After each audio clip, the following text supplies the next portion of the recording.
Good afternoon. It is my honor to welcome you today and to celebrate the conclusion of this wonderful and awe-inspiring weekend. It has been great to see so many friends from so many places around the country and to celebrate this historic time for Wellesley. The comprehensive campaign we launched this weekend is a defining initiative for Wellesley. As many of us heard last night, we have set a goal of raising $500 million, the most for any women's college. It is an ambitious goal, but one that is entirely commensurate with Wellesley's historic aspiration to be the premier college for women and the global center for women's leadership in principle and in practice. Wellesley's mission is to educate women who will make a difference in the world. We are leaders, yes, but we define leadership in a broad and inclusive way. For some of us, leadership is the expression of our conscience. For others, it is the work we do to create a collaborative community. Some of us seek positions of influence in fields where success for women has been hard-won. Others model leadership through innovation by seeing opportunities where others see problems. Wellesley offers our students an education in the liberal arts that is by any standard exceptional. And from the minute they walk onto this campus, young Wellesley women are challenged and encouraged to practice the habits of leadership, to speak up, to take risks, and to persevere. When Wellesley women put their diverse leadership skills to work in the world, our joy, our courage, our passion, and our immense capabilities demonstrate the Wellesley Effect. But as we heard again and again at this morning's panel discussions, leaders never act alone. For so many of us, our life's journeys and successes have been sustained and enriched, not just by the education we received here, but by the lifelong bonds of support and solidarity that were forged here. As Diane Sawyer said in Friday's film, birds fly farther in formation than they do on their own. So I hope each of us will take the inspiration and wisdom we have gathered over the course of this weekend and think about how we can create uplift for others as we embark on this ambitious campaign. We are Wellesley, and by strengthening our connections to one another and to the college, we advance the Wellesley Effect. So, now we're going to get to the challenging part of today's lunch. We're going to do some strengthening and connecting and have some fun as well. Hopefully, you are all sitting opposite someone you don't know very well, and you have at least one student at your table. If that's not the case, I'll give you a moment to switch around. Everybody's happy. Good, okay. So, you ready to take off? Now, I know every single one of you in this room has a cell phone. So, one or a couple of you can be timekeepers. Please figure out who wants to be the timekeeper at your table. And here's how this game works. The person opposite you is your partner. Each of you will take 5 minutes, and take all 5 minutes, to tell your life story to the entire table. At the conclusion, your partner will do two things: share a reflection of something he or she found surprising about your story, and ask you one question that's basically a follow-up question. Don't answer the question, just remember it. Now it's time for the other team of two at your table to do exactly the same thing. I can repeat the instructions if anybody's unclear, but okay, I think you guys got it. Once everyone has told their story, then your group of four can discuss the questions. We're going to give you about 45 minutes, so we'll finish up about 1:45, when we'll take a break for dessert, and then hear from two of our faculty members who will have some parting words to close the weekend. I'm going to bring you back. I hope you all had very stimulating and supportive and enriching conversations. I know we did. And in fact, I personally discovered connections at my table that I had no idea I had with a graduate of 13 who happens to know very well the boss of my son, so at a startup in New York City. So anyway, it was fabulous conversation. But I think what this also demonstrates is that how we are all part of the Wellesley Effect. It is all around us, and we need to be conscious of that as we go out and see and meet all of our Wellesley sisters around the world and around the country. Before we conclude today's luncheon, though, I want to bring two faculty members who have given their parting words to graduating seniors in the past, and we thought it would be nice for them to share those words with us today. Our first speaker is Stacie Goddard, the Jane Bishop 51 Associate Professor of Political Science. She researches international security with a special focus on legitimacy, rising powers, and territorial conflict. Stacie is very interested in promoting student research in political science and currently acts as the thesis honors coordinator for the political science department. Stacie's students have had opportunities to work with her as research assistants and also as co-authors on research projects. Our second professor today is Tom Hodge, who's a professor of Russian. Tom's interests include 19th century Russian literature, Russian nature writing, and Russian music. In 2000, with Professor Marianne Moore of the Biological Sciences Department, Tom co-founded Lake Baikal, the Soul of Siberia, a course that sends dozens of students to the Great Lake every other year. Tom is very active in campus sustainability initiatives and serves on Wellesley's Sustainability Committee. Stacie?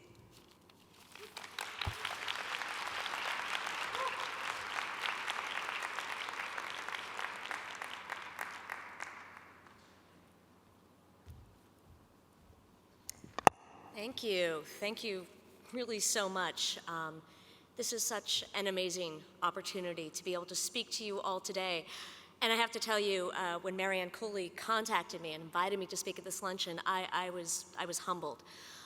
It's really such an honor to be able to send you off after this magnificent event of this weekend. But I'll confess something to you. The more I thought about what I was being asked to do, the more that feeling of gratitude turned to something that I might call terror. I do talk to people a lot, I get that, but I talk to people about what I research and what I write, and that's international politics, which means I spend a lot of time talking about nuclear weapons and Chinese naval strategy, and not a lot of time talking about inspiration and hopes and dreams and words of encouragement, unless you count my attempts to try to get my 3-year-old to use the potty. And that's not going very well, so needless to say, I was terrified because I realized I had nothing to say to you. And after a lot of agonizing, though, I had this profound realization, and that was that I couldn't back out. And that probably my best bet was to go ahead and talk to you about what I actually know, and that is international politics. No, it's fine. Please stay seated. It's okay. I'll try to make it relevant. I know this is going to sound like a stretch, but I really do think that there are lessons from the field of international politics that we can draw from and pull inspiration from in our everyday lives, and I want to present 3 of those here today to you. Let me begin with the first one, which is really a sentence that serves as the foundation of the field of international politics. As you go back out into the world from this campus, I want you to remember that all units are sovereign and none are sovereign over them. Now, in international politics, what this means is that all states have the legitimate right to govern themselves, but no state can make a legitimate claim to govern over another. And I think that this applies to all of us. As you go out into the world, I ask you to continue to recognize and cherish your own sovereignty, your ability to govern yourselves, your ability to act with intention and with agency. And I also ask you to help those around you who might be in different positions, who are less empowered, who have less privilege, to recognize and enact their own sovereignty, because everybody should have a right to govern themselves. Recognize, though, that this also comes with another imperative, and that is to recognize the right of others to govern themselves. To say that you have sovereignty does not mean that you have control. How are you going to manage this incredible gift and yet burden of sovereignty? Well, that brings me to my second lesson. You're going to need some allies. We in international politics know that it doesn't matter how much power you have. You can be the greatest nation ever to walk the earth, but you're going to need some help if you want to get things done. And I get it. You're all Wellesley people. You know how meaningful allies are. You're already each other's fiercest allies. But in international politics, I still think we can learn some ways in which to build the types of alliances we need. You want to avoid some types of allies. You obviously want to avoid the one that abandons you. That's no good. International politics also teaches us that you want to avoid that ally that attempts to entrap you, to use the fact that they think they have your support to draw you into conflicts and situations that you don't want to be a part of. Because the ally that seems to be dragging you into all types of conflict, that's not a true alliance. I guess what I'm saying is don't be an ally to Austria-Hungary in 1913. You don't need that. That's all about drama. I've got one more counterintuitive alliance to avoid. You might also want to avoid the unconditional ally. I know that seems odd. We're always told in our lives to find that person that gives us the unconditional support. Well, an ally should also be able to tell you honestly when you're doing something wrong, and be able to draw that boundary and say, no, I'm not going to support you on this one. If you're going off in your life and you're attempting to invade a nation and you really don't have the plan on how to get that done, you want the ally that says, no, I'm not going to support you on that, okay? It's a dumb idea. The final thing to keep in mind is that to get good allies, you need to be a good ally. Alliances are reciprocal relationships. You need to be ready to sacrifice. You can't free ride on somebody else's efforts, even if you're overwhelmed yourself. You have to acknowledge your own strengths and weaknesses and understand what you bring to the partnership. You have to be ready to be honest, to tell your ally that they are behaving badly, and you have to be ready to hear that criticism yourself. And that brings me to my third and final lesson. Do not fight a land war in Asia. Oh, sorry, that's the wrong talk. Okay, third lesson. You're going to want to choose your battles carefully. I spent a lot of my life thinking about war. I started thinking about it because to me war was such a puzzle. Wars, even the most just and necessary of wars, are costly events, always catastrophic, filled with loss beyond what anybody ever predicts and what we are capable of understanding. And yet wars do come, and when they do, they shape the paths of history. I'm guessing many of you have already faced some profound battles, and I would urge you in these battles to do what the most successful of states do, to choose your battles wisely. Throughout history, there are always two things that bring down a great power. One is overextension, the state that decides that every issue is worth a fight. You can always find a war if you're looking for one. And like states, you're going to find it tempting to take on every single battle, every single conceivable threat to yourself, to shut down every affront to your honor, and to battle over every issue of principle. And if you do this, you will quickly find yourself exhausted, overextended, and unable to fight for what really counts. At the same time, great powers have never done well when they've avoided the necessary war. There are Hitlers and Napoleons in this world. There are battles that need to be fought. We all have to face our own Napoleon. Indeed, we all have to face several Napoleons in the course of our lives. It's not always clear when you're facing a Napoleon because unfortunately they don't come bearing that really distinctive hat. But you will find them. It might be a social injustice, it might be an illness, it might be a loss of a loved one. And the thing about Napoleons and facing Napoleons, they are scary. Perhaps you're a much braver group than I am. I have no doubt that you are. But my sense is that nobody wants to face Napoleon when he shows up. In the face of Napoleon, you want to find a bargain. You want to let somebody else take care of him. You do not want to fight. But here's the thing. When Napoleon comes, you have to fight him, because if you do not fight, you're going to find Napoleon has rampaged across Europe, is at the gates of Moscow, and has embroiled everybody in a decade of war. You have to stop that from happening. So when your Napoleon does come, make your choice to fight. Mobilize those alliances, sacrifice and muster your own immeasurable resources. It won't be easy. You are going to lose some battles, but the alternative is worse. As I wrap up, I don't want to give you the sense that I think we live in a Hobbesian world that is nasty, brutish, and short. Far from it. Most of what we see on a day-to-day basis is peace. It's the joy that our families and friends bring us. It's the inspiration and wonder of a day like this at Wellesley. It is this remarkable feeling of strength and pride that I get when I see this room full of Wellesley alums and students. At the same time, there are going to be fights ahead. And frankly, if I were Napoleon, I wouldn't want to choose battle with you. I have a good sense I know who's going to win. Thank you. And now, I'd like to bring up Professor Tom Hodge. Women of Wellesley, good afternoon. Thank you, Stacie. Thank you, Georgia. And thanks to all of you who worked so hard to organize not only today's luncheon, but all the transformative and inspiring events connected with the campaign launch. I'm honored by the invitation to help send you off. I would love it if we could just give a round of applause to all the people who caused this transformation to take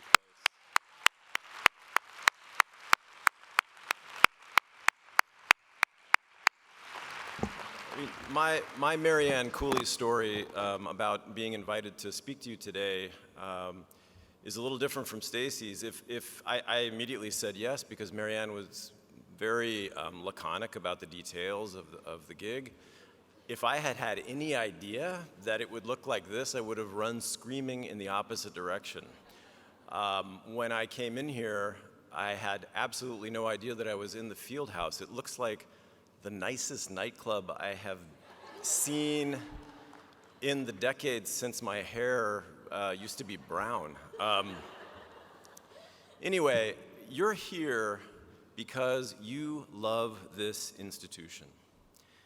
And that fills me with hope for the campaign, because efforts based on love have a way of succeeding.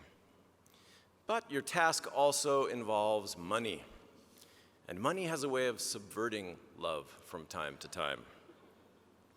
The splendid English prose stylist Isaac Walton offered some warnings about the pursuit of money about 3.5 centuries ago.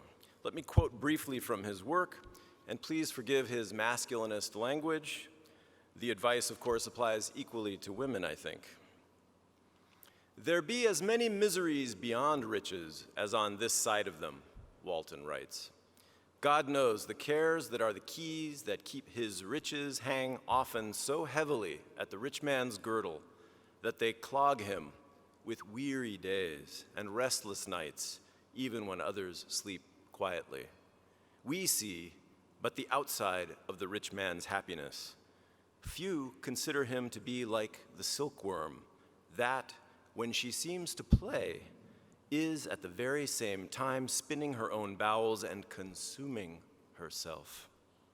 I hope that you will never fall prey to the cares that afflict Walton's rich man, and that, in your efforts on Wellesley's behalf, you can offer a degree of solace to alumni and other donors by providing them a worthy way to put their wealth to work. Excellent education for the world's brightest women strikes me as more than worthy. I'd like to turn our attention, as I conclude, to a Russian writer near and dear to my heart, Lev Tolstoy, author of War and Peace and Anna Karenina, a couple of books you may have heard of. I commend to you a story that he wrote just over a century ago.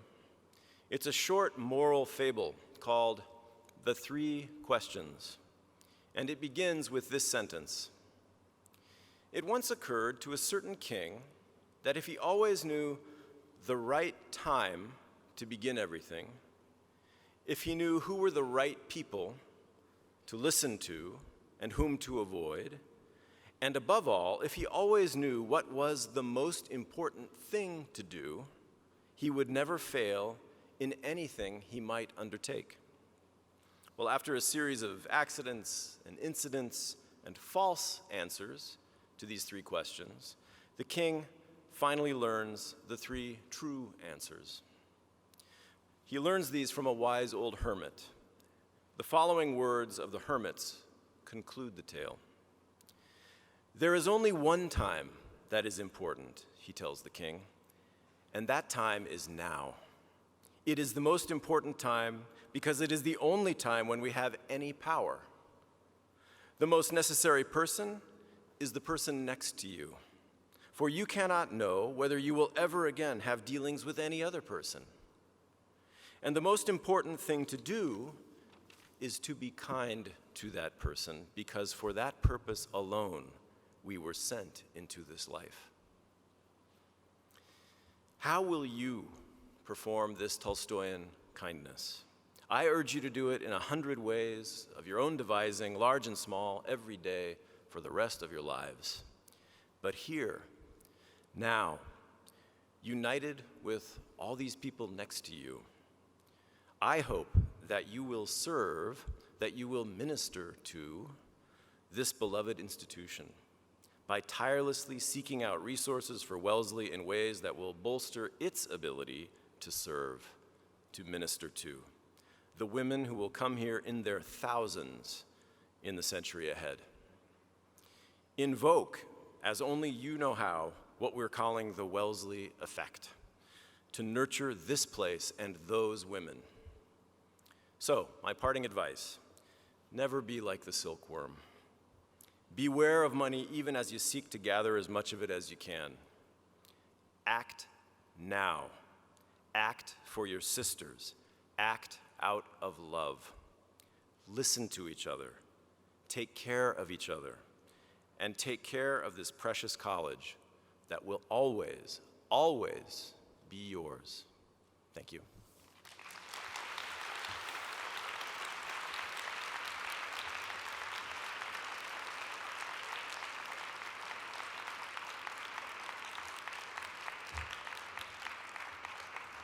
Thank you both. I have to say, listening to the two of you makes me wish I could be back here. Thank you all. Thank you all, the members of the campaign committee, for creating this awe-inspiring weekend. It was such a wonderful celebration, and we thank you. I know it took a lot of hard work, but it was well worth it. Thank you all for being here. Thank you for coming out to Wellesley and for being Wellesley and being the Wellesley Effect. You are the Wellesley Effect, and I really applaud you. Thank you, and enjoy the rest of your weekend. But before you leave, you have another treat. The orchids on the tables are ours to be able to take home, so if you can get one on your way out. Hopefully not everybody's going on a plane at your table. Anyway, thank you all. Thank you for being here, and goodbye.